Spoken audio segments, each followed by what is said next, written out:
hai Māori ora.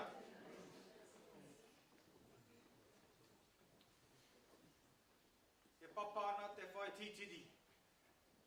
E kana puana te uira ki te raki. Me pēnei tōu te ki, ka bate, he takata mana. Nā he pui mai, te pū nui o toka he marakai. He marakai. E papa e kuau. Takoto mai, takoto mai, takoto mai. Māku ki a koe i taihoa. Taihoa kua muia. Te marae o waho. Te whare o roto nei. Ki te tini ki te mano. I hara mai. Kia mihi atu ki a koe. Kia taki hotu hotu. Ka hiki aro i mata ahute. Ka tika.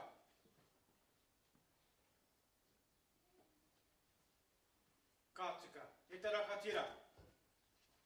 Nā i te karaka.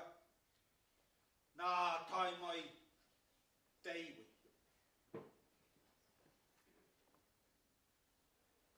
I tai tāwhiti mai, i tai tata mai. I tai kuia karaua mai. I tai tamuna ki mokapuna mai.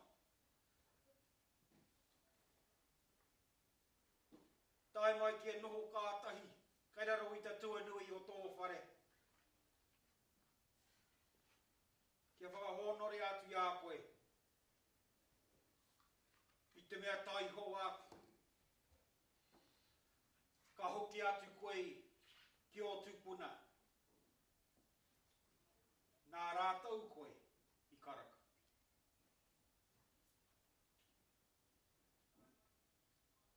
O mātua tupuna. O wahine. Tai hoa ke. Ka hui anu, ka tūtaki anu. O ia no haere, haere, haere akira. Haere ki o hae ka waiwai. Haere ki o mau ka whakahi. Mai ia hana nui. Mōtu pōhui. Tai mai. Ki kōnei ki poke kura. Ki ta wai whakaheke tūpāpaku. Rere atu rā, rere atu rā. Ki kā mauka o te motu. Ki a tara haua. Ki ta mauka tuakana auraki. Tiro iho nei. Ki kā kaika katoa ko māhui mai. Ka hapū maha o tō iwi.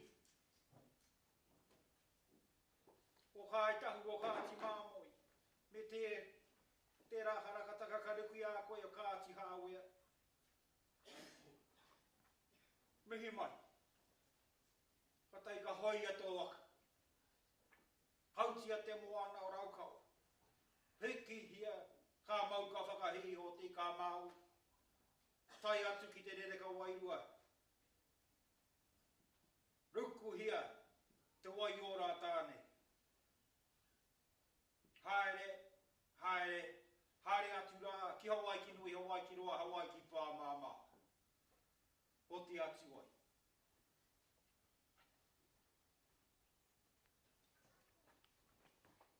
E paua, kataki mātau, kataki au e mātau i atu i tēnei wai. O e no tahu i tēnei, ki a kutau, i te whānau. Nā koutou tēnei tuku mai ki a mātou mo tana oraka. Āpua pani ke, nā tana mahi a iwi, mahi a hapu, mahi a hāpoi. Koe no korea mutu nei, hā mahi ki āia, ki a koutou hoki. Ai tēnei wā aha koa, pouri rawa, nā he wā, ki a puare atu kā tāraka, ki kā kōriro o tāhua nei. Mo tēnei, te tau po te mate kai konei e takoto ana. Oi anō. Tēnā kutau, tēnā kutau. Tai atu ki a kutau katoa nau mai haere mai. Kauia mai o kōriro, kauia mai o maharataka, kauia mai o roimata, o hupe. kia horahi anei ka tika. Tēnā koutou, tehi te wehi, o te iwi nei, iwi kaitahu mai, iwi Māori mai, iwi Pākehā mai, aha ko kōwai. Nau mai, haere mai, tūohu mai nei, ki tēnei tākutu nei tēnei wā. Tēnā koutou, nau mai, haere mai. Ko ai tēnei tākutu nei. Kei ai me ki ka momo āriki o muara. Te mata mai tērā tupono o tātou nei a te rua hikiki. Moi atu nei a hikaiti. Ka puta mai a moki. Moi atu ea i a heneraki. Nā ka puta mai a te pahi. Moi a hakuia. Nā ka puta mai a pokohiwi. Moi a te hikapaki. Te moka puna atu te mākohu tērā. Nā puta mai a ihu tākaru. Moi atu i a kākātua heka. Nā ka puta mai tērā ko karetai. Nā ka moi a karetai i a tēko ara. Nā ka puta mai a Timoti. Moi a Timoti a Hariata Rapatini me ki ko karawe. Nā ka puta mai a Tunuku. Moi atu Tunuku i a Rena Kupa, i a Bessie Edmonds. Nā, ko ia te tamaiti a Matu Tahu Edmonds rāua ko Rena Kupa. Nā ka puta mai a Roy Mata Karetai, moi atu nei i a Sid Lansbury no Ingarangi. Me ki he waitai ea, he tangata no te moana, tau mai ki konei, moi nei tana māma puta mai a kua, kei konei ea takotoana. Welcome everybody. Welcome to this service for Kua Edmund Lansbury. Just on behalf of the family, I'd like to say thank you very much to all of you for coming along. We've had a very eventful few days with Uncle Kua, and many people have come and shared wonderful memories, and in many respects a celebration of his life and his achievements. And the family have had their time with him over this last few days, and that's the glory of a tangihanga for us. It is a time where you can sit, you can cry, you can laugh, you can get a bit hoha because he's gone too early or things that have happened in the past, and we've had plenty of that over the last few days. So on behalf of Dora,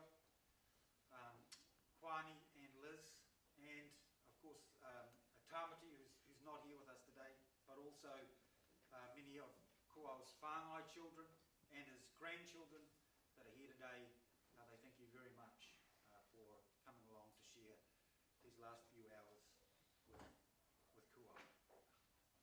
For me, there is a lot of sadness with farewelling Kua, and for many of us of this generation, Kua's represented somebody that's just always been here. He's connected us to many family members that have passed on, and so we've had a bad couple of years with those people amongst our community that have passed on. They've lived a good age, but still too early for us in many respects. So when we farewell someone like Kua, we are farewelling so much more than just a man, but all of those things that he's achieved and all of those people that he reminds us of. When he walks into a room or when he takes over a meeting like he did just 2 weeks ago, that's what we're losing today. And so there's a real sadness for us, and of course for the family who lose so much more than that, so many more memories and so many more connections. So thank you very much for coming along today. Just before I hand over to the bishop, who will conduct to acknowledge, and you can see with there's medals here on Kuao's coffin, and he was a man of service, and sometimes it's hard to really acknowledge that. And I know in this room many of you are people of service, and you'll come along here with the greatest admiration and respect. But I'm sure each of us in here have at one time, probably more than one time in my case, gone to Kuao and asked him for something, and asked him to support, and never ever did he turn us down.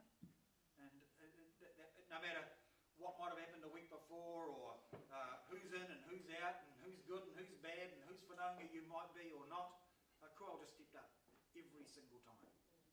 And he did that for all of us.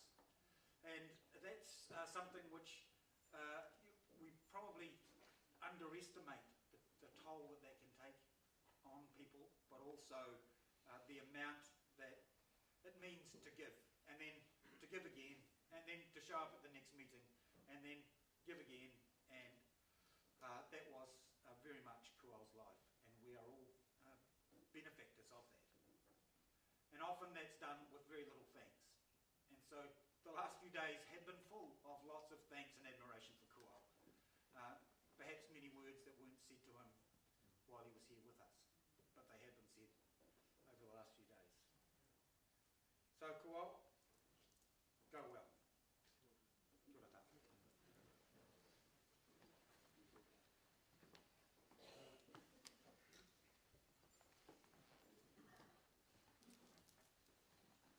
Kia ora tātou. As Tahu has said, we come together to celebrate the life of Kuao, a paua, a tipun,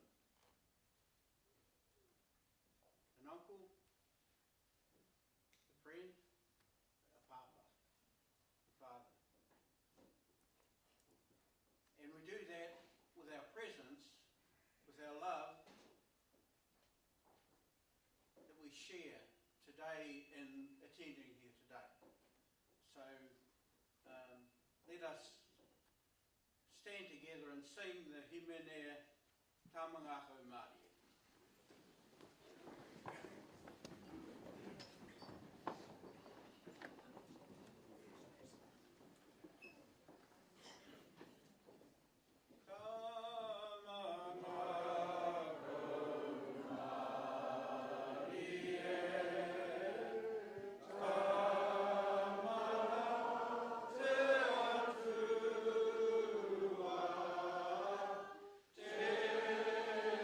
Te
wairua tapu.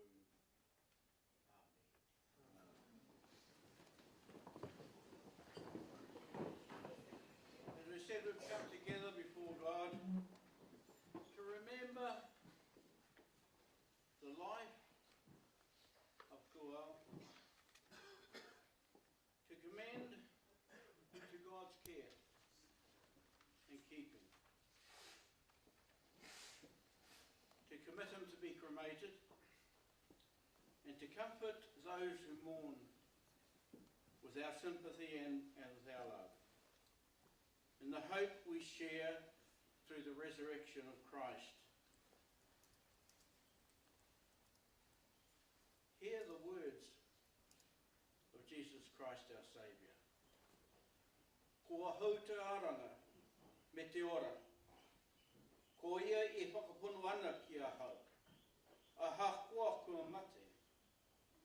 E ora anō, e kore anō hoki e mate. Ake ngā tangata katoa e ora ana. E whakapunu ana ki a hau. I am the resurrection and the life, even in death. Anyone who believes in me will live. So set your troubled hearts at rest. Trust in God always. Trust also in me.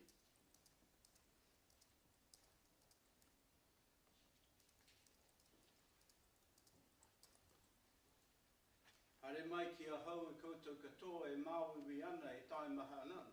Māku koutou e whakaotoki. Ko i ana te aroha te atua ki te ao. E homai ane ia tāna tamoko tahi, kia kahore ai e mate te tangata, e ora ai anō.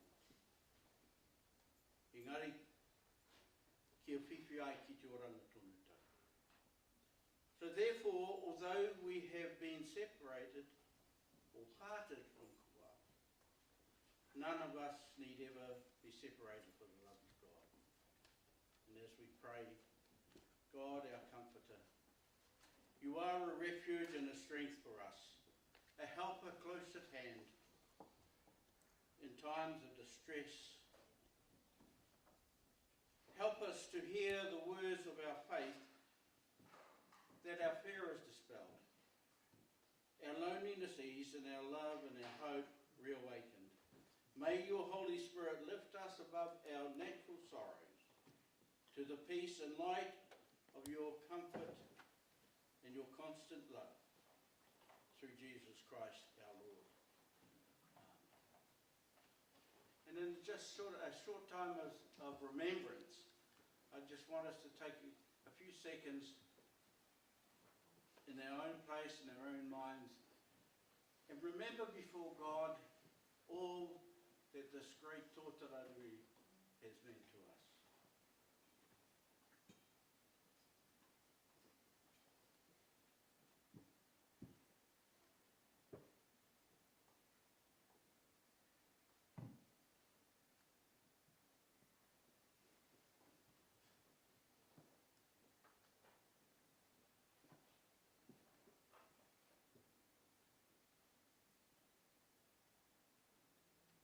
God our Father, we thank you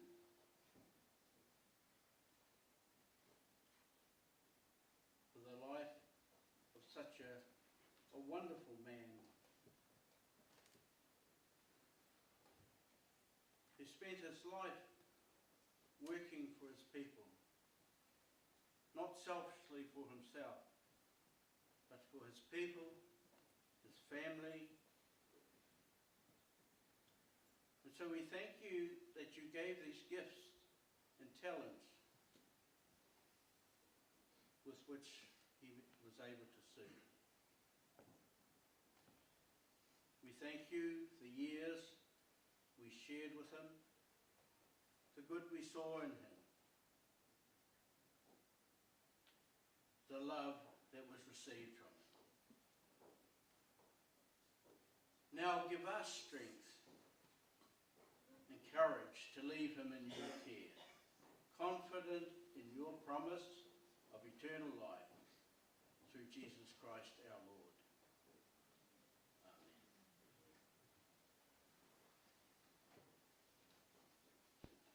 wanted to share with us a psalm.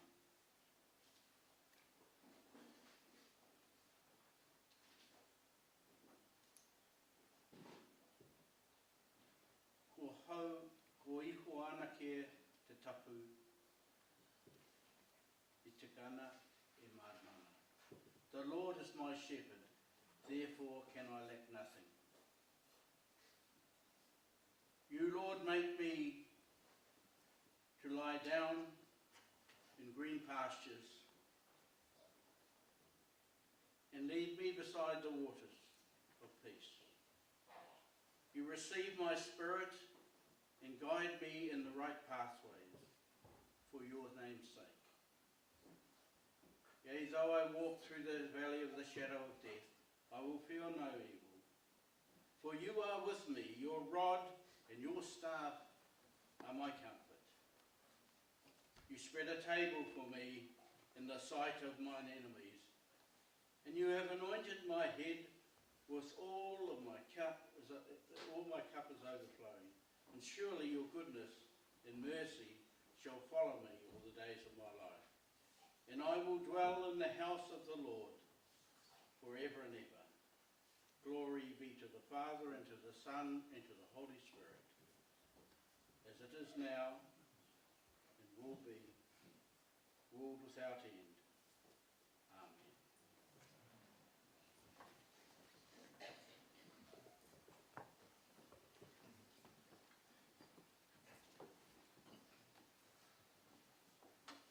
O tēnā rā koe i te tihopa, I hari. Nā mātau I ara ki te ara ki te turungarau, I te wairu taku nei atu tēnei kia. Nei atu hoki kia koe ia hei nei te harama, whakahongoni nei tēnei huinga tamata me te whānau nei I rātau e ngā inia e auian. Koe anō ngami kia koe, ko whanaunga ke, e koe te tono atu kia koe ia hoa, nā maharama, he piho pātō, ngami tēnei.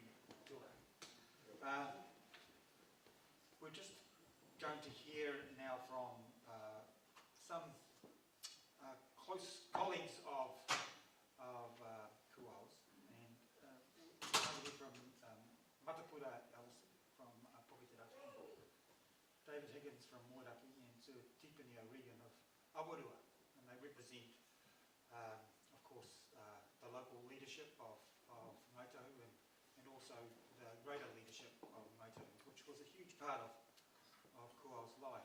And one of the things that we have prided ourselves on, and that's had a lot to do with Kuao's leadership, a hell of a lot to do with his leadership actually, is that this little coastline of Araitiuru has strived for many, many years to work as one. And we've done that very successfully under the leadership of Kuao. And so my pleasure to just hand over to Matapura and David. Sir Tipene.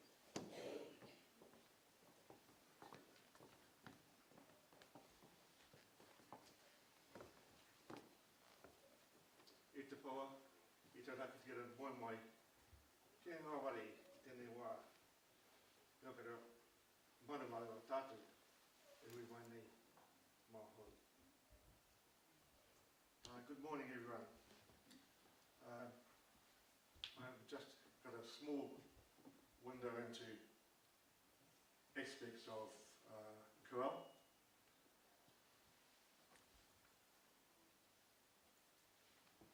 And I just recognise, we've heard a lot said over the course of the last few days, which have filled a lot of those gaps and championed the essence of Kuao and his leadership, his courage, his determination to do the best for not only Kaitauri whānau but the Māori community. So I just wanted to reflect on days gone by when Kuao was at the forefront of the fundraising efforts to fulfill a dream, a Momoia to build a marae in Ōtepoti, as we know, which is Aotearoa Marae. He became the Secretary-Treasurer through the building phase of this project, and he was in the company of people like Wee Duff, Nancy Morris, Maridi Goodall, Elizabeth Murchie, plus whānau, too numerous to mention.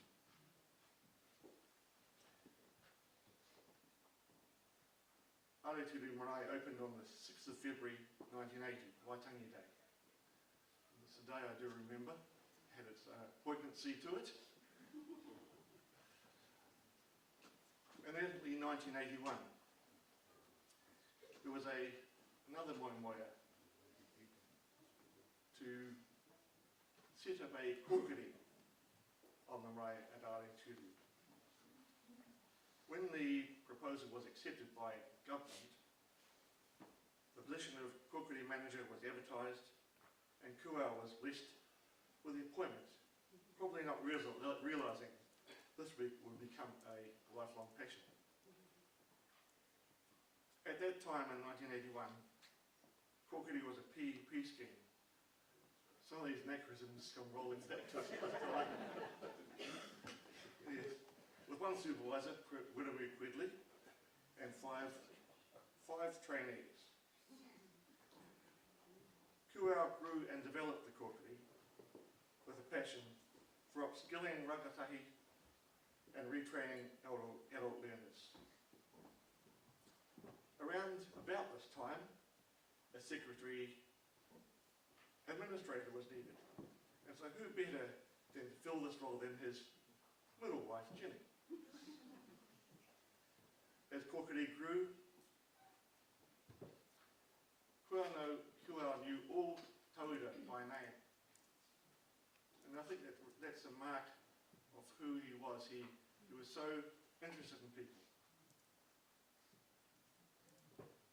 Kōkiri outgrew itself several times, from Aotearoa Marae, then to a move to Great King Street, then to the 4th Street quadrangle, and then a move to purchasing the building at McAndrew Road. This is another tohu of Kuau's foresight and desire to future-proof kōkiri's options.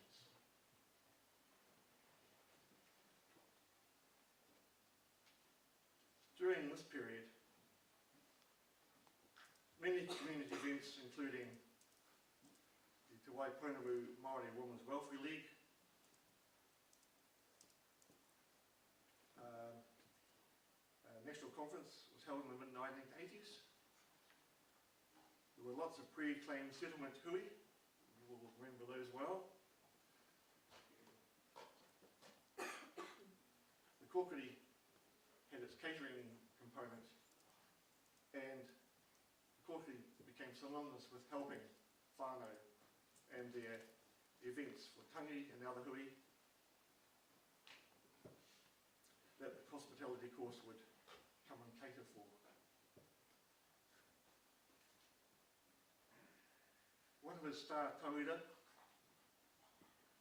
now runs a successful contract training business.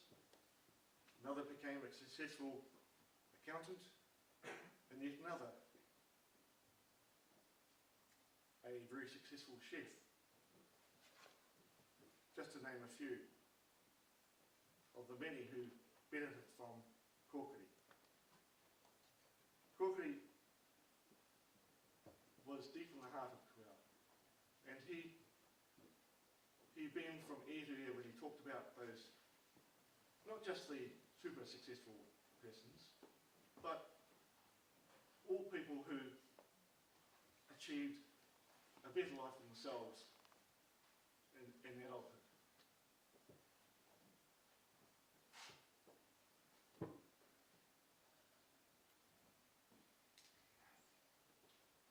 Kuau never became too big for his boots. He always was happy to talk to anyone, spend a moment talking to anyone at all. He was just one of those persons. He served in many community positions, and a few years back he was recognised within the New Zealand honours system. A testament to his involvement, leadership, drive and passion for people. Anoere e te rakatira. Moi moi tō mangaroa.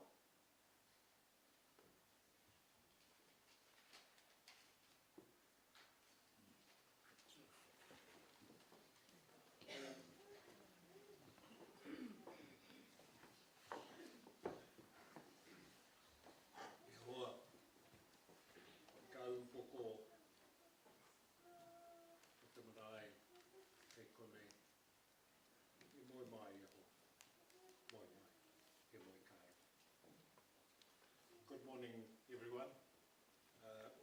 My name is David Higgins, and I want to share with you all a short but pretty interesting period of my life from when I was a young boy until adulthood, and my time spent in the company of this rangatira, e Kuao Edmund Langsbury. My first recollection of Kuao was a rather gruff photographer ordering and directing us around the playground at school, trying to ensure that we had our arms folded and we stood in a particular place to get our school photographs taken. But as time went on, I got to know personally Kuao extremely well. And Edward and I will be a testament to the fact that as we grew from teenagers into adolescence, we were dragged along to these rather boring hui. In the cold, windy whare Uanuku at Moeraki, to the even colder and windier whare at Huirapa at Hokitaraki. And it was a pleasant surprise to come to the kaika occasionally where we actually had no drafts at all. But as we grew older, Edward and I got over the boring hui, because we, as young men, would rather be doing other things, which we will not mention. But we were instructed by our elders, my grandfather particularly, and Edward's father, and others, to sit and listen, and we did. And that education still goes on today. As the years went by, we became more involved with our tribal politics and tribal affairs, and it was a pleasure to become involved with what Matapura has just described as the creation of a marae complex in Dunedin, Aretude. Edward, myself and others here, Matapura will remember well having to cut the gorse and broom from the hillside behind what is now the marae complex.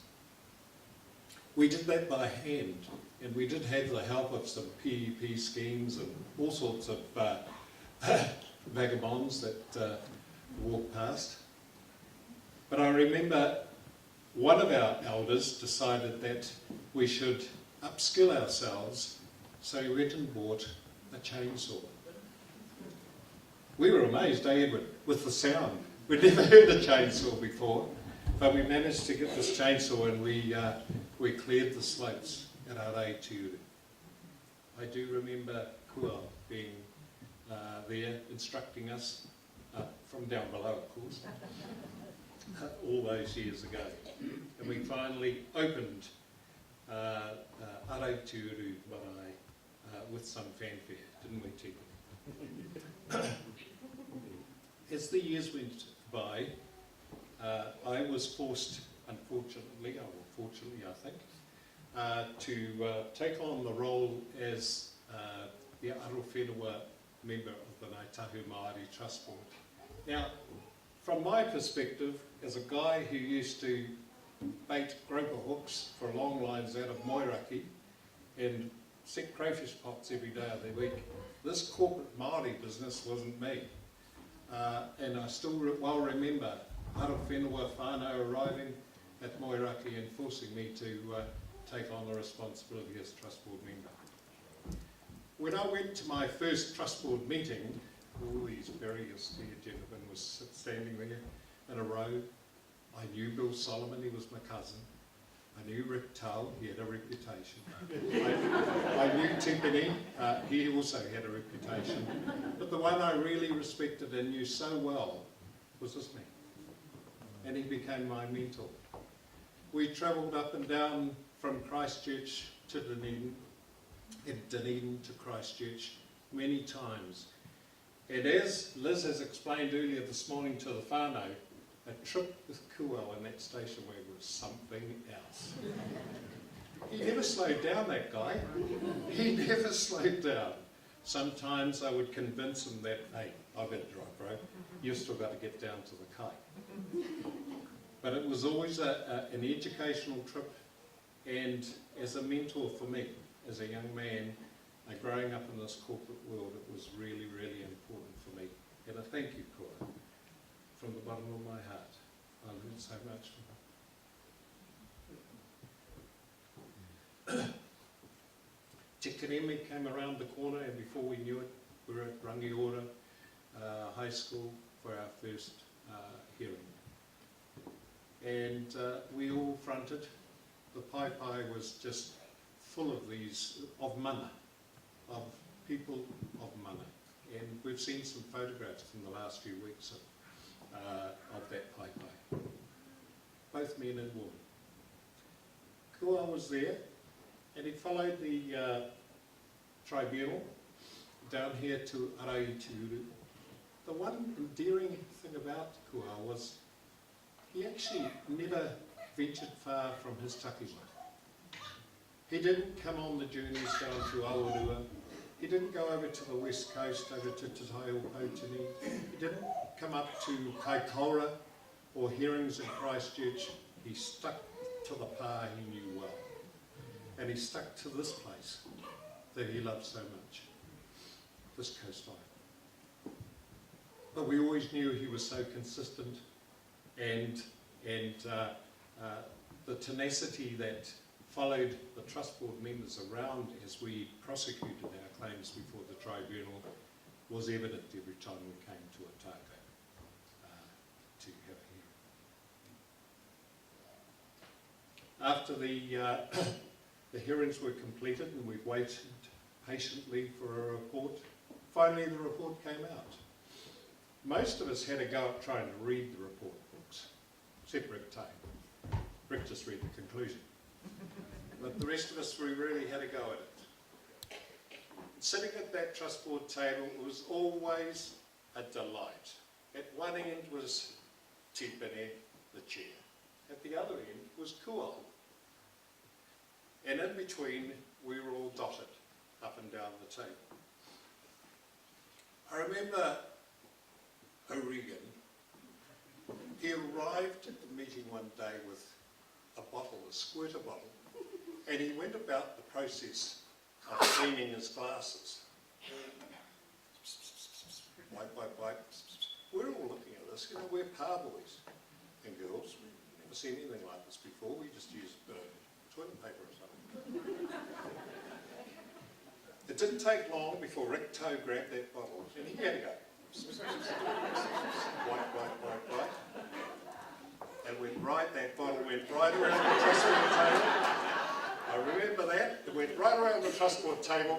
By the time when it got back to O'Regan, it was empty. But Boy, can we read our papers.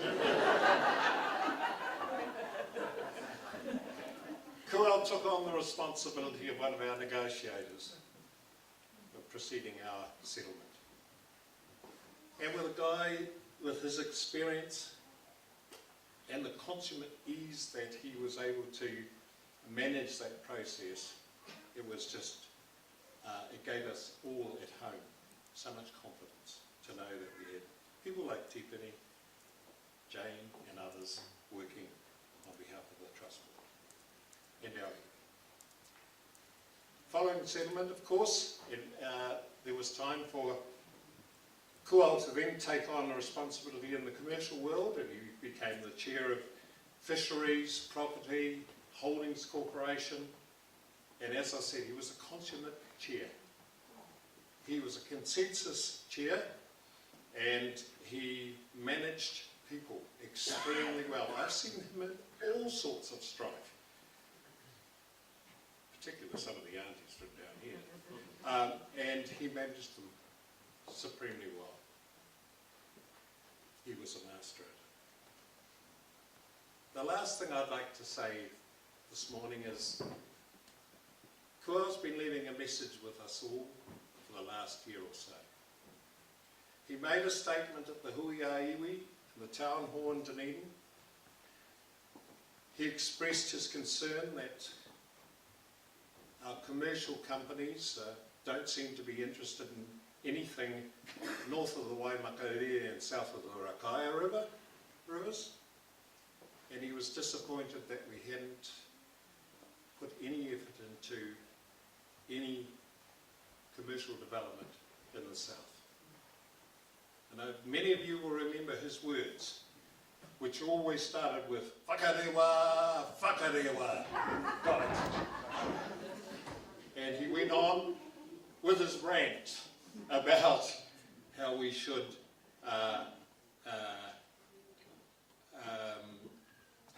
convince the Holdings Corporation to invest in Araitiuru in this coastline. Hasn't happened yet, but hopefully it will. I understand at the Runaka meeting, the AGM, was it? 10 days ago, that he said the same thing. So if there's ever a message from our kaumātua, our upoko, that's the message we should take to the Hui a Iwi when we go to Tuahui next month. I'm sure that we from this coastline will do exactly that. It'll happen though. It will happen. Kia ora, Rick. Nō reira, e te raka tira moi mai, he moi ka aro.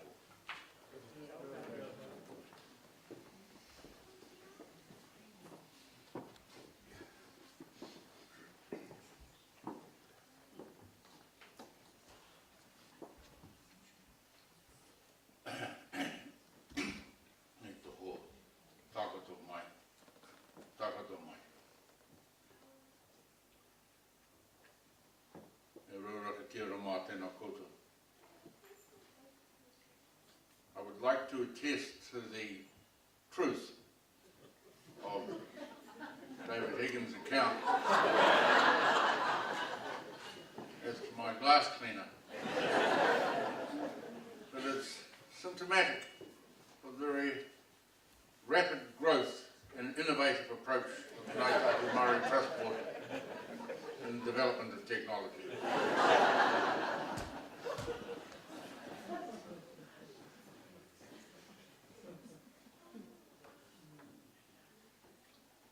The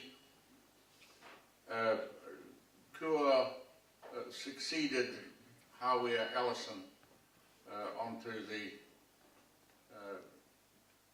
Araitiuru seat of the old Ngāi Tahu Māori Trust Board. And it was a very different kind of representation that he brought. He was a person of a very steady mind and to some extent a bit overly conservative, to some extent a bit too attentive to bureaucracy. But that was, given the company we were in, that was probably not a bad characteristic. We were faced with a very interesting situation, and it was we'd finally achieved, after many years of effort, our inherited duty of settling with the Crown the payment, the annual payment to the Ngāi Tahu Māori Trust Board.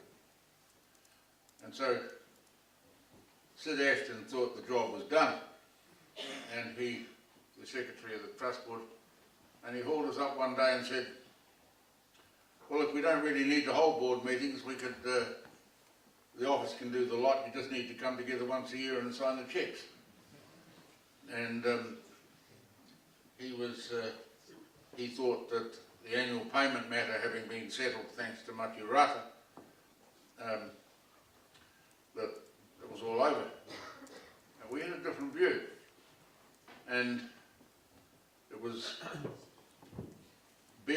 Sid had barely stated his position, we'd had a cup of tea. Then the board decided now was the time to do something serious about the inheritance of the Ngāi Tahu claim case proper. We had a number of challenges. Otako here was interested in the Otako petition, and in their enthusiasm they'd gone and stuck it on the back of Whenekupa's Land March petition.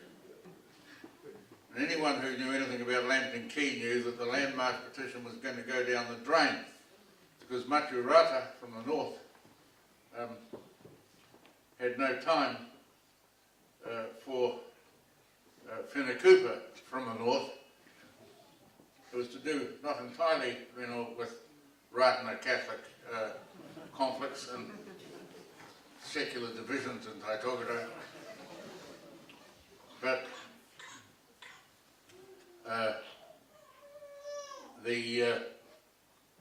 what was very plain was that the terms of the petition were not going to succeed.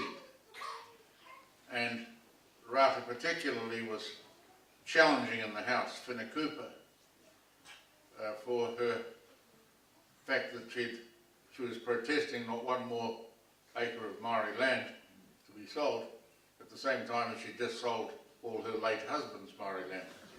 And Mac was not slow in broadcasting this to the world.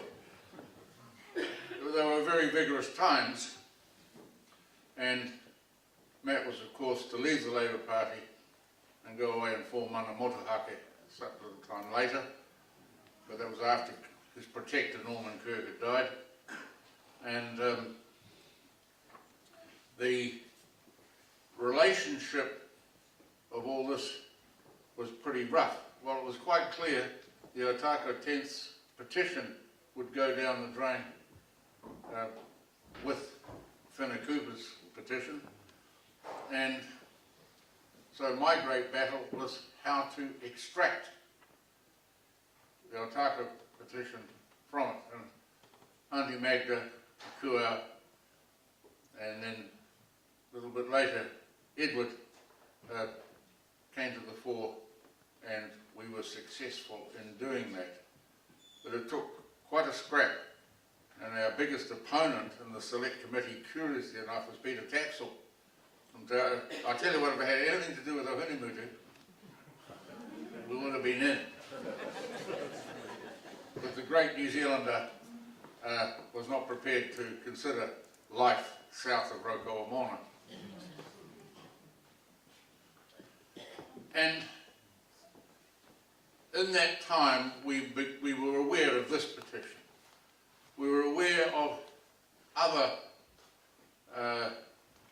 ongoing issues that had not been resolved. The Crown was still alleging that the TT Islands, the beneficial TT Islands, were Crown land on which we had a right only to bird, but we did not own. That was an 8-year fight before we got that. We had to wait for Ben Couch and Rex Austin to lean on the system.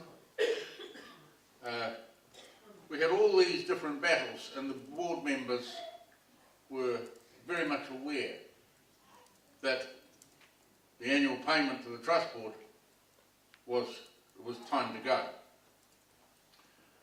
We had another issue which the board was not really seized of, but which I personally became very conscious of because of my close association with the late Frank Winter, the previous board chairman. And that was £10,000 a year for 30 years was one thing, $20,000, but $20,000 1946 in 1974 was worth $1,432. In other words, the total model of the 1946 settlement had been utterly debased by inflation. And everyone else was pegged for inflation and we weren't. But it's understanding that number that changed our board's thinking. And Kua seized on that understanding probably faster than some other board members. And he became a very staunch advocate of bringing the whole tribe together in one Ngāi Tahu claim instead of a whole series of 8 as we were going to do. And I paid my tribute here to Edward. He and I sealed that agreement on a dew-laden morning at the back of the Tuahiwi Hall toilets. And we decided, we put the scrum down and went out to battle. And Kua was the steady man on the bridge during that time. I best described him, I think, when he succeeded me as the chairman of the Ngāi Tahu Holdings Corporation. I took the view that, and I argued, that he was a safe pair of hands. And being described this morning as a man of service, he was. He has been a man of service. He has been a person who, with care and concern, epitomised the kaitiaki function of the Rakatia. Now, David has called him basically a man of his part. I noticed that never seemed to disturb his enjoyment of the benefits of Pounamu from Te Taipōtini, of Titi from Rakiura, of crayfish from just up the road probably, and the various other treasures that come from the wider network of the tribe. And that he was a person with a larger view than just his own coast. And that's sometimes a bit difficult to achieve, but I would like to reinforce the point that's been made, is that he was absolutely committed to the notion of a tribal-wide pattern of Ngāi Tahu investment and not to these rather curious patterns we have today with the balanced portfolio thesis, which means that we invest in North Island honey companies, Auckland Metropolitan buses and Otago Peninsula school buses, in dyeing technologies, even though they're lucrative for the time being, and he was as indignant as I was at the fact that we started out in 1998 with 180,000 hectares of forest, the highest returning asset we've ever had, and today we have 55. In other words, we've turned our basin land, which was the reason for the whole basis of the Ngāi Tahu claim, we've turned that into cash distribution, and we've diminished severely our footprint in our own takiwā. We're not so far gone that cannot be changed, but it's going to take some significant political moves within ourselves, and I rejoice that the last outing that Kua had with his own here was to pound the table around that principle. Hey, we actually haven't done too bad. We just could have done a hell of a lot better. And we should rejoice in our achievements at the same time as we look forward to advancing the dream that we have shared, and for which Kua was a consummate flag bearer. Ka timo tēnā. The best testament we can offer to him is that we commit ourselves to the values and the aspirations that he held. Tēnei te mi atu ki a koe e te ho. He ho tūturu me pau kai te o te iwi. Whai tō mai, haere atu. Te whānau pani. Koutou, mā te haraha no hoki ki a koutou.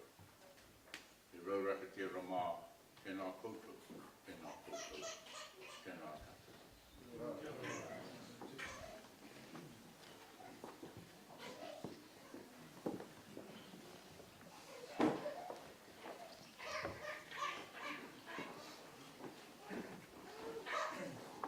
Tēnā koutou, ki a hapa nei te toko toru tapu. Tua tama tō waiwa tapu, ki a koutou.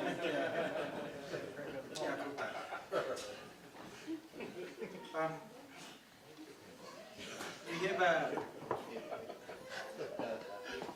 few more tributes that I'm going to hand over at this time to the whānau. In just a moment, the Pairata whānau are going to pay a tribute. And then Liz and Dora and Jack and Pani, so some of the immediate family members. And then we're going to hand over to Kuao's three mokopuna, who will conclude that part of the whānau remembrance with a waiata, the Lord's Prayer.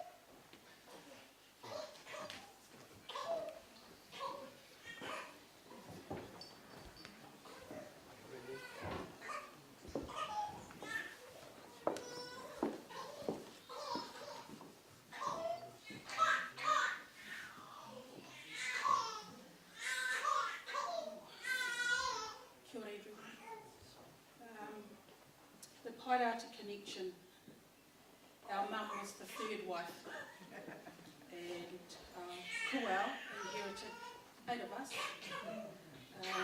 Not everyone has a privilege of spending a lot of time with him, but my daughter and I did. And I consider it a privilege. Just such a respectful man,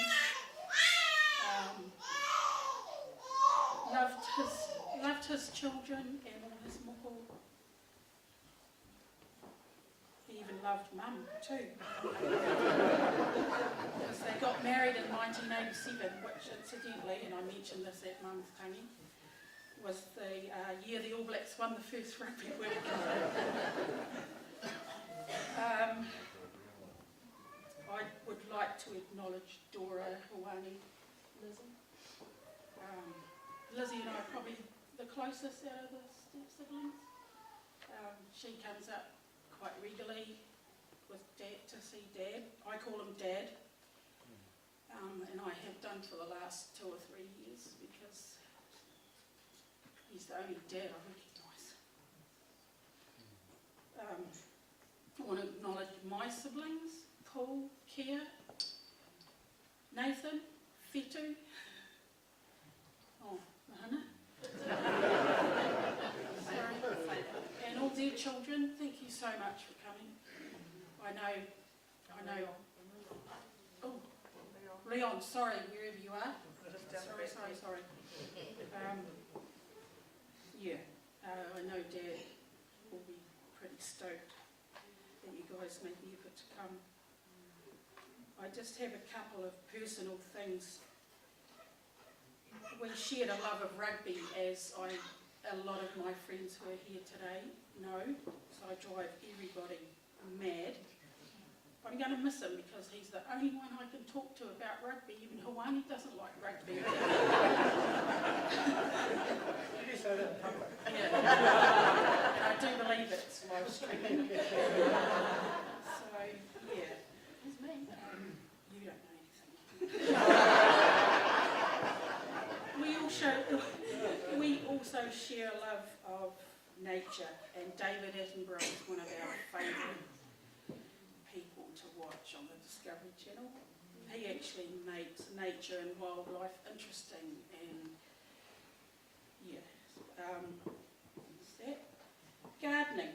Everybody knows I never garden because of the spider factor. But about 3 weeks ago, I was on a day off, and I actually could hear Dad out the front, and he was huffing and puffing, and I thought, oh no, I'm going to have to go and help him. So I did some weeding. Did you hear that, Mum? I did put some gloves on though, because I didn't want anything to touch my fingers. Thank you, Dad, for your guidance with my daughter, Liana. She's got a really good start in life, thanks to you and my mum. And I know you are proud of her, just as you are of all your grandchildren. I'll miss you as my sounding board when work stuff was crappy. But now I'm going to use Hawani, so...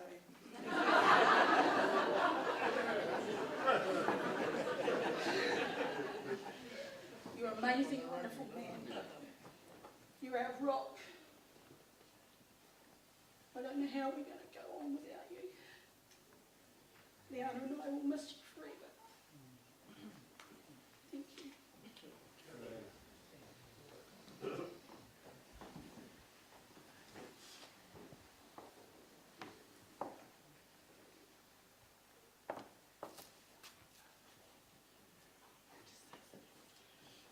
Kia ora. I just got gardening down here, so that was something I used to love doing with our power. And yeah, we did actually, because Mum used to do the flowers, and Kuao, we call him Tara, he used to do veggies. And then just this season, he decided he wasn't going to do the veggies anymore. I was like, oh, okay. So I'll pick the veggies up, and he liked his iceberg lettuces, and that was for Christmas, and his potatoes. He used to love having his new potatoes for Christmas.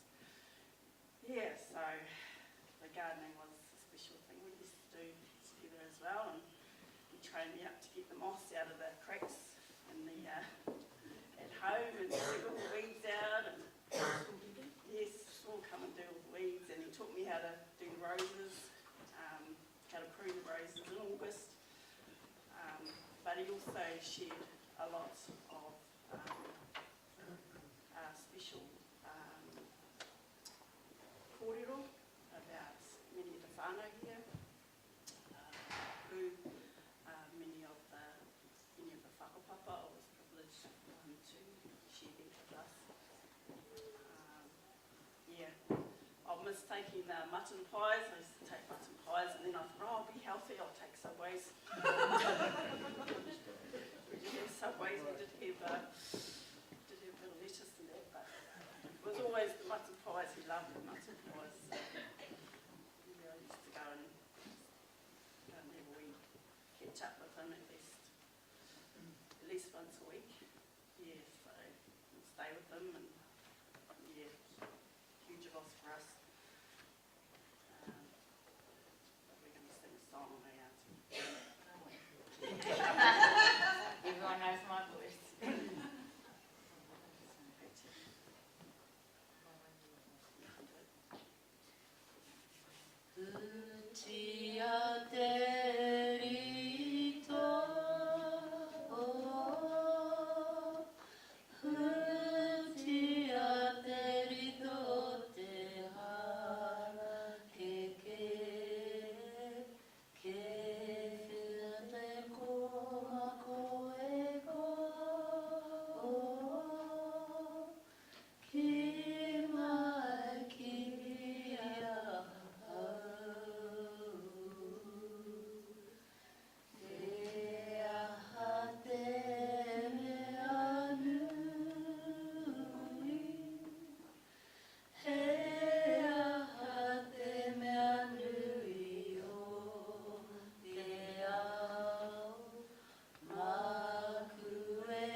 I'm Kua's baby, and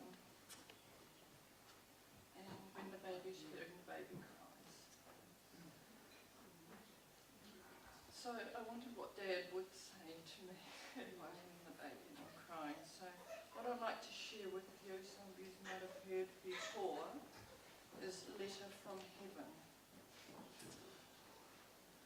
To my dearest family, some things I'd like to say. But first of all, to let you know that I arrived okay. I'm writing this from heaven. Here I dwell with God above. Here there's no tears of sadness, just pure, eternal love. Please do not be unhappy just because I'm out of sight. Remember that I'm with you every morning, noon and night. That day I had to leave you, when my life on earth was through. God picked me up and hugged me and said, I welcome you. It's good to have you back again. You were missed while you were gone. As for your dearest family, they'll be here later on. I need you here badly. You're part of my plan. There's so much we have to do to help our mortal man. God gave me a list of things that he wished for me to do.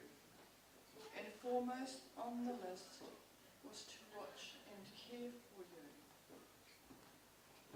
And when you retire to your bed, the day's chores put to flight, God and I are close to you in the middle of the night. When you think of my life on earth and all those loving years, because you're only human, they are bound to bring your tears. But do not be afraid to cry. does relieve the pain. Remember, there won't be flowers unless there was some rain.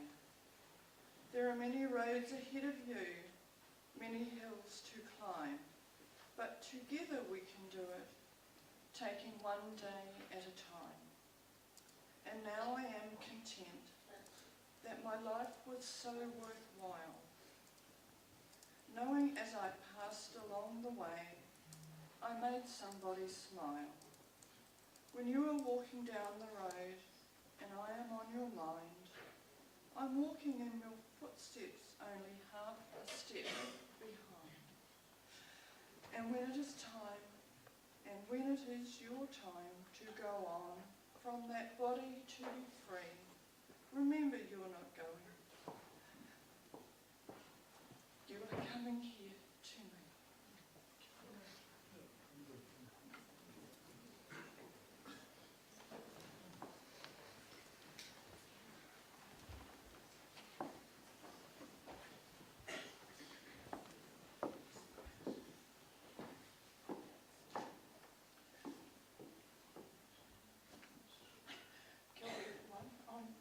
Dora. I have the privilege of being the eldest sibling. Always a challenge, but also always a joy. But today I decided I wouldn't be able to do a particularly long, heartfelt speech. So what I wanted to do was share with you a poem that I wrote for my father for his 75th birthday. And it's a simple little poem, but it's been on a fabulous little journey. And he loved the little journey that the poem went on, because the first thing that happened after his 75th birthday was that Te Wānanga Aotearoa published it in their creative journal. So the next year for his birthday, I got to give it to him in a book. And then the following year, we had an earthquake in Christchurch. And when it came time for the City Council to reopen the centre of the city, they approached me and asked me whether they could use the poem as part of the celebration of opening the city. And so they actually turned it into a 60-metre fence rack, as they called it. And so it was on Colombo Street, opposite Valentine's. And it was there for quite a few months. And so a lot of people got to read it. And he just felt so proud that his poem made it into the big time. And then as a result of that, one of our other cousins, Raina Whiteley, was editing this anthology, an anthology of Māori poetry in English called Puna Wai Kōrero. And she asked if she could have the privilege of actually putting my father's poem into her anthology. And so he thought this was just hilarious, because of course I gave him the book again for his next birthday. So he thought of it as the poem, the gift that just kept on giving. And I felt really lucky because I didn't have to write any more poems. I could just do that. And because what a lot of people didn't know, and the reason why I wrote the poem is because my father was not only an amazing artist, but he was also a writer. And he loved to write poetry, and of course his poems were magnificent. Mine was just a simple little one. But the real honour came for me when his third wife Ginny passed, and he actually asked me to read the poem at her tangi. And so I felt today that probably the most appropriate thing for me to do would be to read the poem again for him, given that it was written for him in the first place. So I will share that poem with you now. Kia ora. My father's footsteps. I can see you up ahead of me. I'm following in your footsteps. No matter how fast I walk, I can never catch up.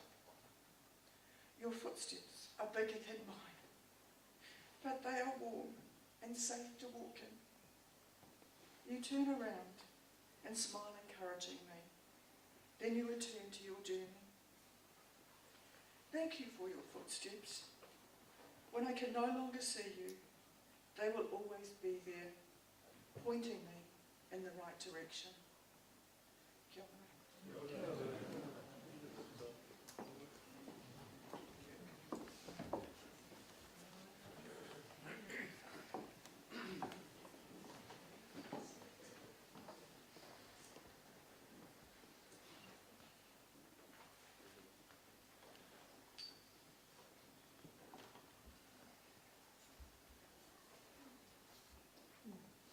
Kia ora. I'm Jack Langsbury Kirkwood.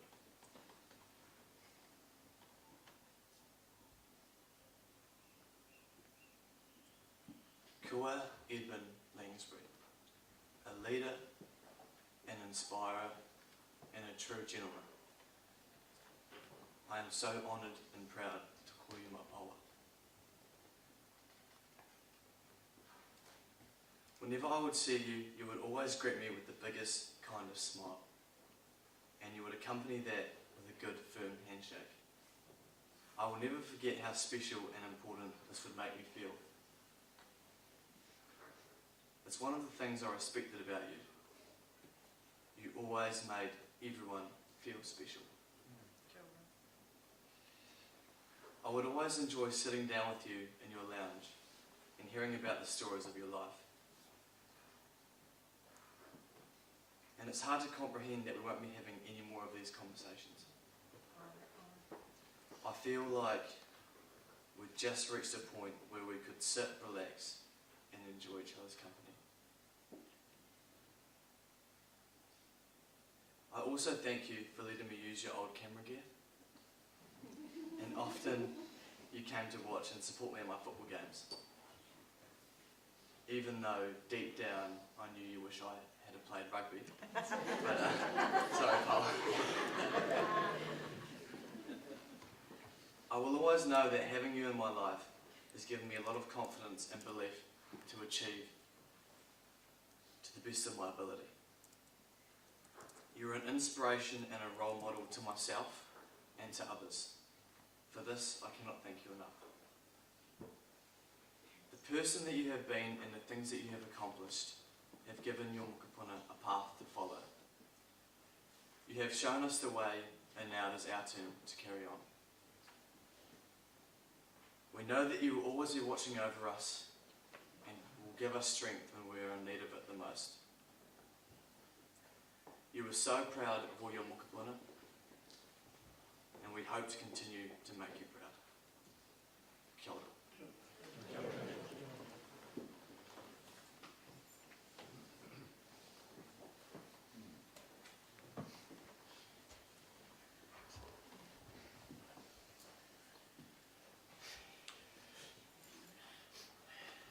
Ka tangata titi, ka tangata kaka, ka tangata hoki, ko ahau, te hei, mori ora, te hei, very much.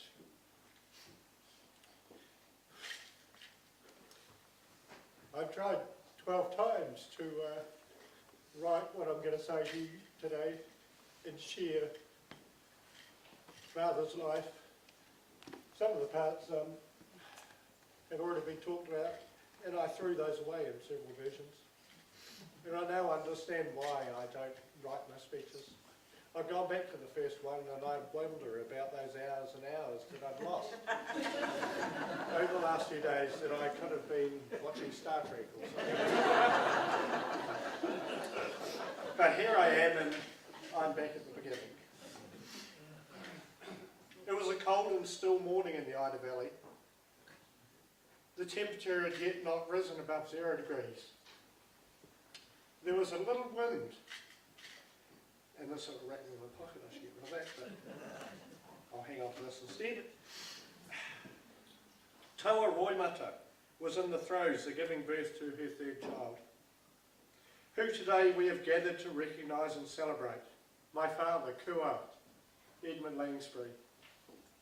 The birth was registered at the Ranfurly Hospital, where he was taken to be checked after his birth in a tent on the 27th of June 1935.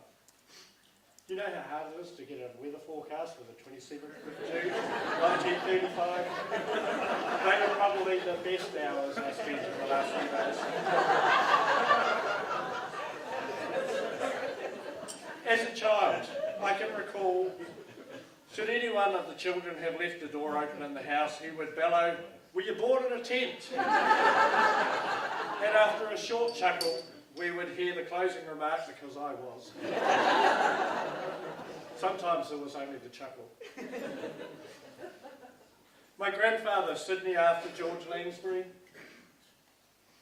whose name is alongside Taua's whānau on the wall of the whare we sit in here today, gave their lives in World War II. He was an English sailor who served in the Royal Navy in World War I. He was probably younger than my youngest child now.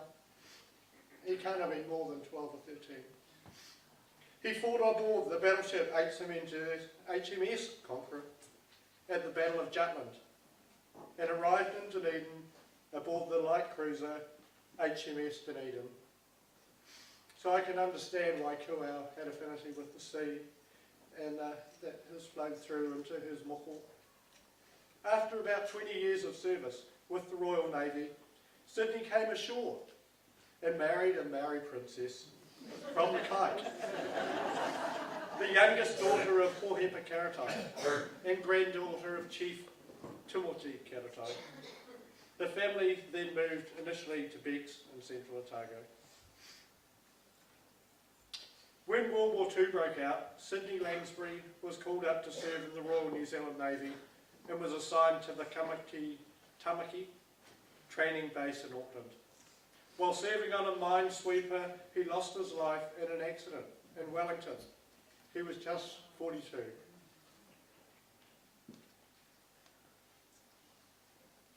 When his mother returned to her family in Otako, Kuau was brought up by Powhatan, just up here beside us.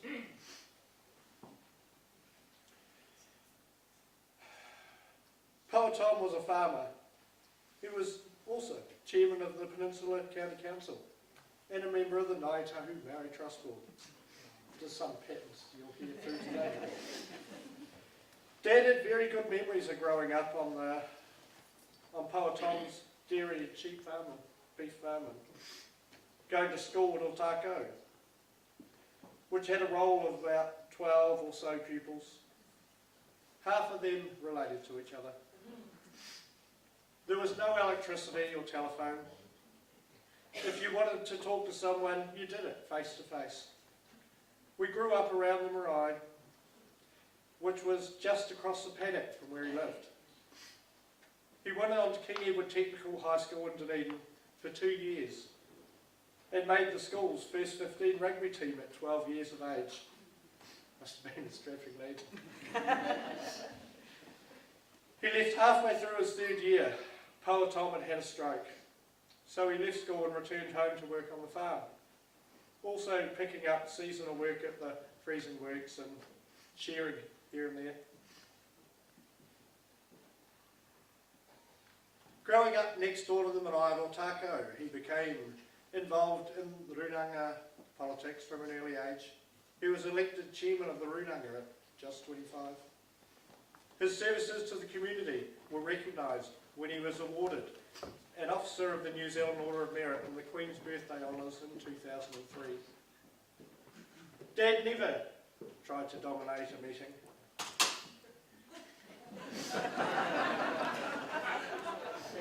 I'm not sure if I believe that, but he believed that everyone sitting at the table all had experience, all had brains, and all had ideas. And I was able to watch him ensure that everybody got to contribute at meetings, only as recently as 10 days ago. Any decision made was a collective one. As far as Dad was concerned, there are 2 key resources, money and people. He says it might be early days yet, but I think we had to keep building the financial resources of the iwi. Kuau lived at Otako throughout his life, maintained a linkage with the whenua and the hapu of Otako. From a young age, he had been involved at a governance and management levels of the Runanga, iwi and wider Māori community. He was a former member of the Ngāi Tahu Trust Board for 17 years, the chairman of the board of directors for Ngāi Tahu Finance, Ngāi Tahu Fisheries, Ngāi Tahu Holdings Corp, manager Aotearoa Kōkiri for 21 years and a trustee of the Aotearoa Marae. something that came up that I wasn't sure whether I was going to share, but if I didn't, because it was something Dora shared with me, I thought I should, and I can see this happening in my mind's eye. In the early 2000s, he was the chairman of the Te Tai Tonga branch of the Labour Party. He, however, became so frustrated with Maharo Whoro, answering every one of his questions with, let's have a cup of tea, that he still gave his party vote to where his heart was, but voted for Materia, because he believed in what she could do for the Māori in Dunedin. At this point, in preparing this, I had an uncontrollable urge to make a list, a concept foreign to me, more foreign than writing a speech, for which I have only ever done once before today. However, on that day, I was addressing the Prime Minister on behalf of 20 Dunedin organisations, which included Kati Hurapa, Ki Puketareki, and Te Runanga Ōtākau. Both Kuau and David Ellison were sitting on the front row beside the Prime Minister. No pressure. That speech was easier to write than this.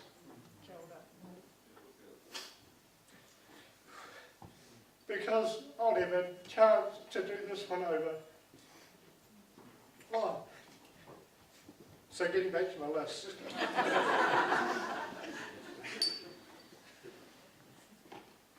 Upoku, Te Runanga Ōtākau, Chair, Ōtākau Māori Committee, Chair, Ōtākau School Committee, Chair, Harrington Point Domain Board, Chair, Te Raonium Corporation, Chair, Te Runanga Ōtākau, Chair, Ōtākau Memorial Church, Chair, Ngāi Trust Board, Land Bank, Chair, T.Y. Pounamu, Money Enterprises Scheme, Committee, Chair, Moraiki Boulders Limited, Chair, Ngāi Tahu Property Limited, Chair, Ngāi Tahu Finance Limited, Chair, Ngāi Tahu Finance Limited, Ngāi Tahu Fisheries Limited, correction,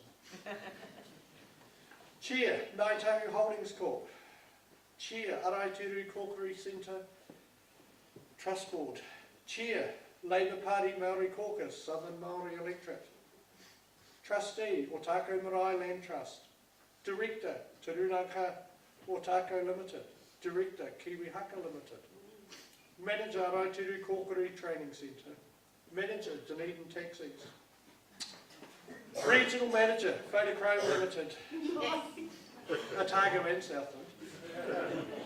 Today we'll just say Murihiku, we know what we've been talking about. Araitiru, a team representative, Ngāi Tahu Treaty Settlement Negotiating Group with the Crown. Araitiru representative, Ngāi Tahu Māori Trust Board. Secretary Treasurer of the Araitiru Marae Trust Board. Otago representative, Provincial Māori Rugby Team. Otago representative, New Zealand Taxi Association. Regional Committee Member, New Zealand Housing Corporation. Member, Musselburgh School Committee. Member, T.Y. Pounamu Māori Land Committee. Member, Sinclair Wetlands Management Committee. President, Zena Swimming Club. Club Captain, Zena Swimming Club. Carnival Convener, Otago Swimming Association. Chief Judge, Otago Swimming Association. Selector, Otago Swimming Association. Club Delegate, Otago Swimming Association. Judge, New Zealand Swimming Association. Timekeeper, New Zealand Swimming Association. Starter, New Zealand Swimming Association. About now I was starting to see why some people were list writers and I'm not. While I sat here in Whare Tamatea with our father for the last time, for a long time, and listened to all those that came over the last few days and praised him and his mahi, my mind would touch on many things. However, the thing that brought me the most peace was the realisation that Kuau had completed a full circle. He was back where he started. It is time for him to start a new circle in an old place with his ancestors.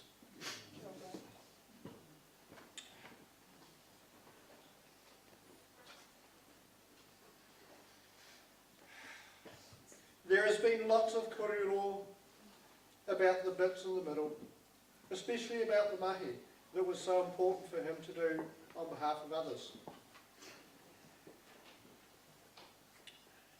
It was the listening and understanding of who Kuo was to the iwi and others that made me better understand why he was not always there for us as children as we grew up.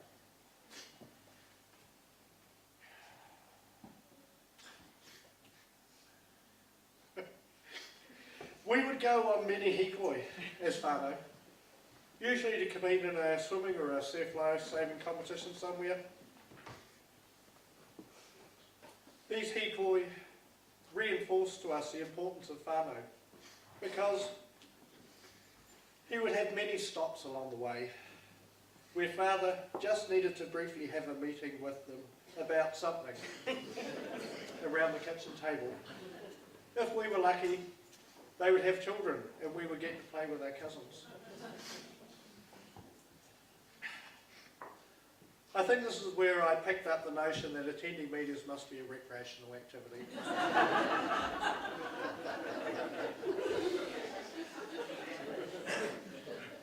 I'm not sure if it is genetic, but my children have a great relationship with their cousins.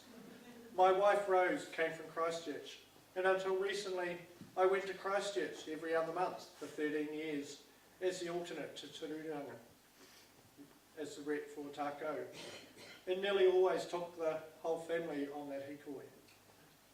The things you learn from your parents that you never realised. At some point in your life, these hikoi become less and less. Kua's last meeting that I know of was only a week ago. A day-long event that we refer to as the Otako AGMs.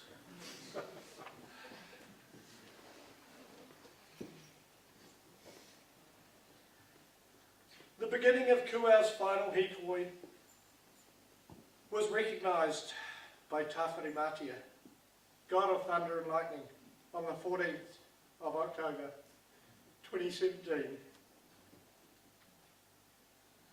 Those tūpuna, friends and whānau that have already crossed to the other side, will have responded to the karakia and prepared a space for him.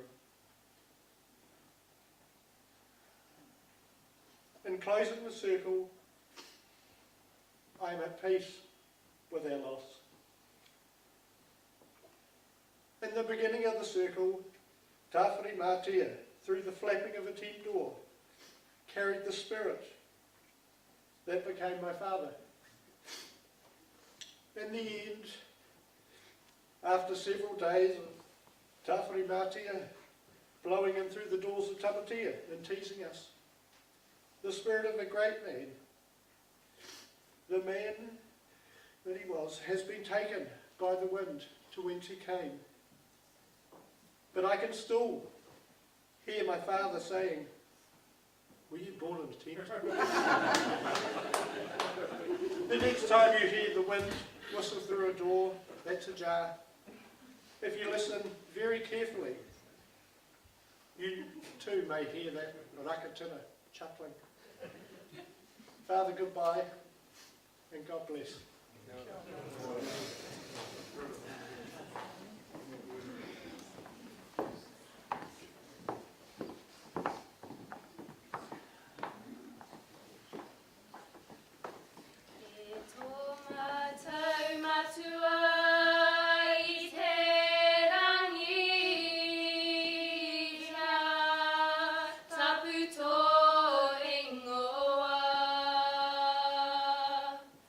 Kia tai mai tō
Nō reira papa, nō reira paua, nō reira rakatira,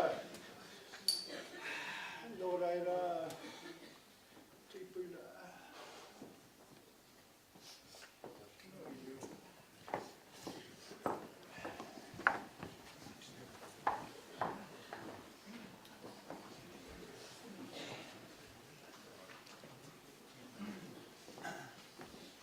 Au, i te whānau, tina koutou, tina koutou i tuku whakaaro mai, tuku aroha mai, kia tātou katoa e hua nei tēnei wā. We are coming to the conclusion of the service, and in just a moment I'll hand over to Lox, who will speak on behalf of the RSA, and then he will hand over to Richard. But before I sit down, I just want to let everybody know that you are invited to stay after the service.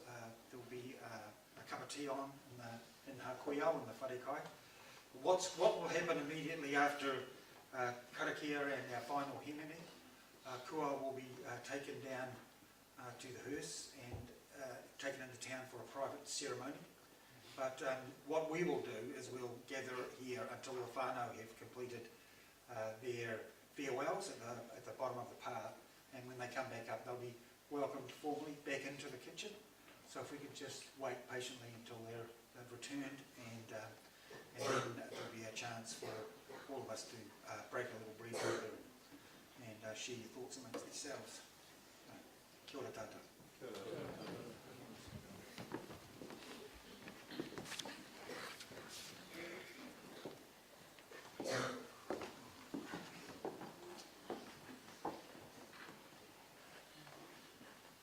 Kia ora, good morning.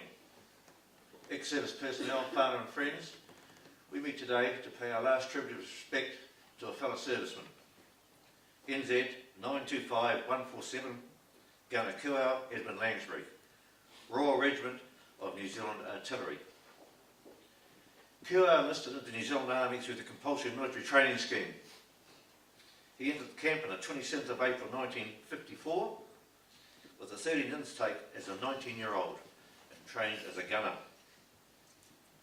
Training began with the infantry schools and then later on with artillery schools with a 25-pounder and the 4.2-inch mortar. He spent 11 weeks on full-time training and completed that on the 6th of July 1954 along with 2,200 others in the intake. 3 years of part-time training followed, concluding in March 1958. And a total of 64,000 men took part in that CMT training era.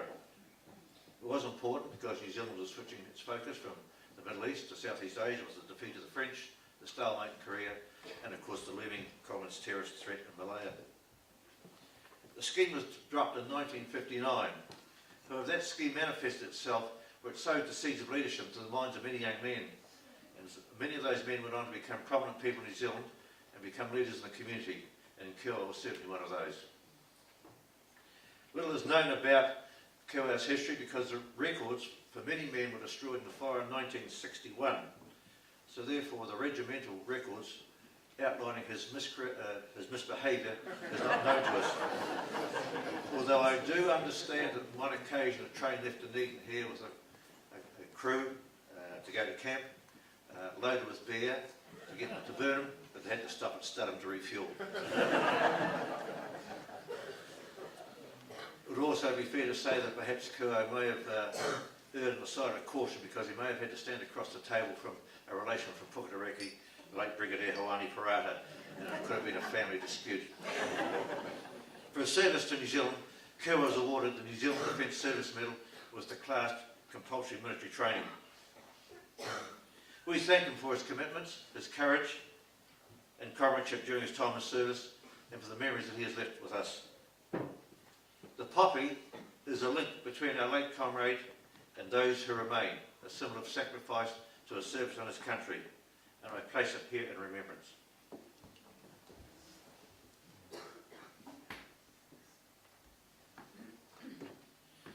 It is customary to invite any former service personnel that wish to come forward to place a poppy on the casket if they wish to do so.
In military tradition, we recite the ode. For those of you able, could you please stand?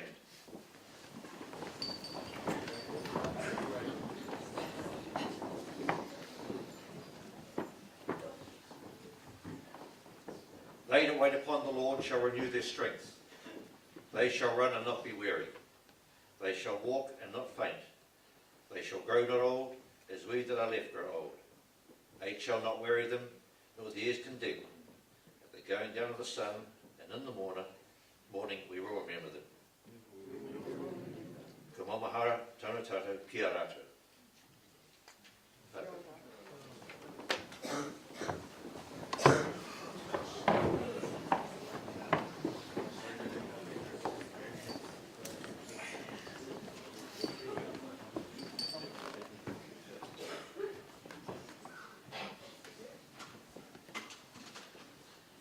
It's almost time for the committal. But before I do, it would be remiss of me not to speak about a parable of God, of Christ to us. This morning we were privileged to hear a rendition of the seed. And as I listened to the stories today, that seed came alive in my mind. And you know that the seed has to die in order for it to flourish. And kua puawai. But you see, as I listened, there were many times in Kuao's life that he died. He died to some things and rose in glory to others. And today, as we commit him, we remember that. And but for us as Māori, I want to remind you about also the parable of the salt, the grain of salt. How such a small speckle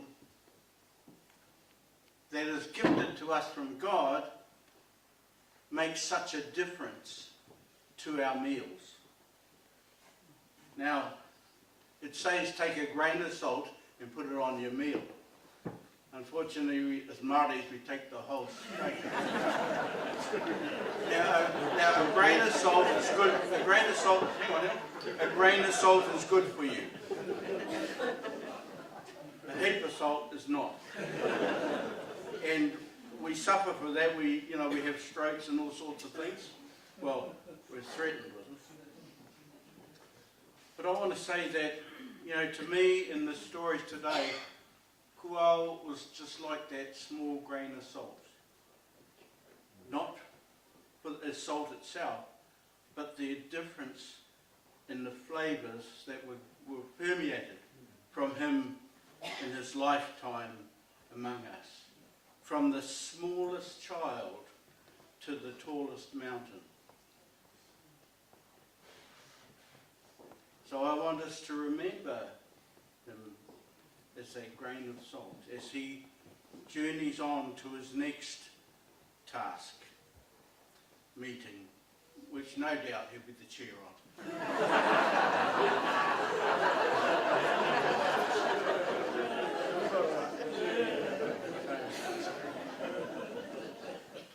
I was going to have a faithful assistant to hold the mic for me while we move around in the next direction.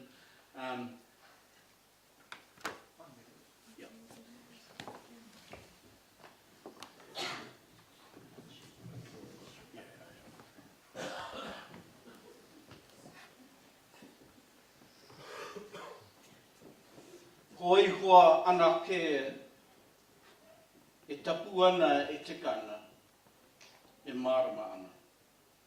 I runga i tēnei whakapono, ka tukua atu ki a koe e kuao ki tāna whakawai me ana mahi tō. Ki tāna murunga hara me tōna aroha. Kia whakapai a te atua, te matua, nāna nei koe mea, tiaho te maramatanga o te karaiti ki a. Whakangaro i te ao, i runga i te aroha o te atua, matua, nāna nei koe e mehanga. I runga i ngā mahi tohu o ihu karaiti, nāna nei koe e hoko. I runga i te mana o te wairua tapu e whakakaha nei i a koe. Whakuru atu i te kāhui te hunga pono. Noho mai i runga te rangi māre. Wai hoki ka tūhua tō tīnana ki te tāhuna. He one one ki te one one.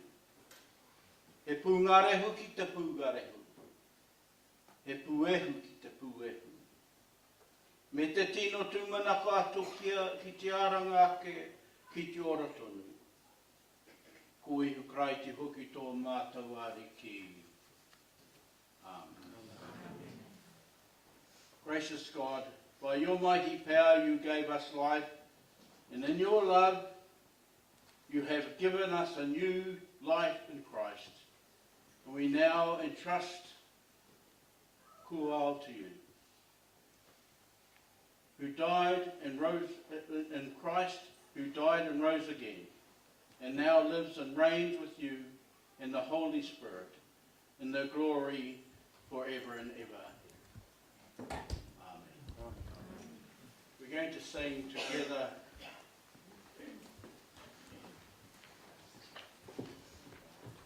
the Waiata Te Ariki e au koe noho ai. It's, we're not sure, but it's an old soldier song.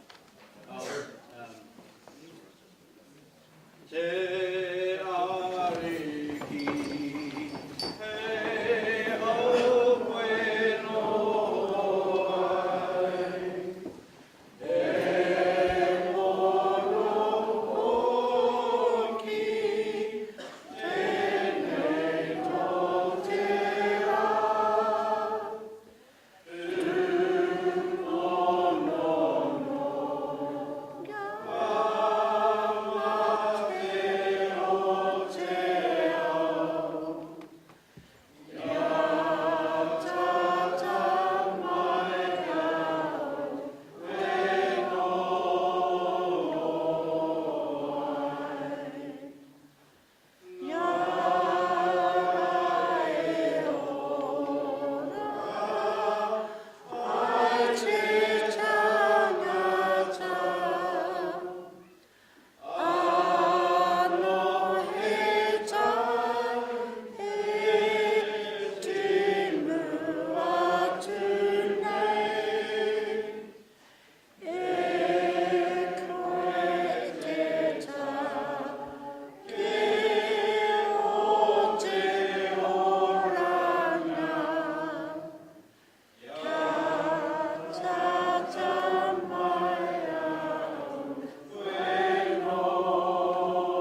so, mate. Yep.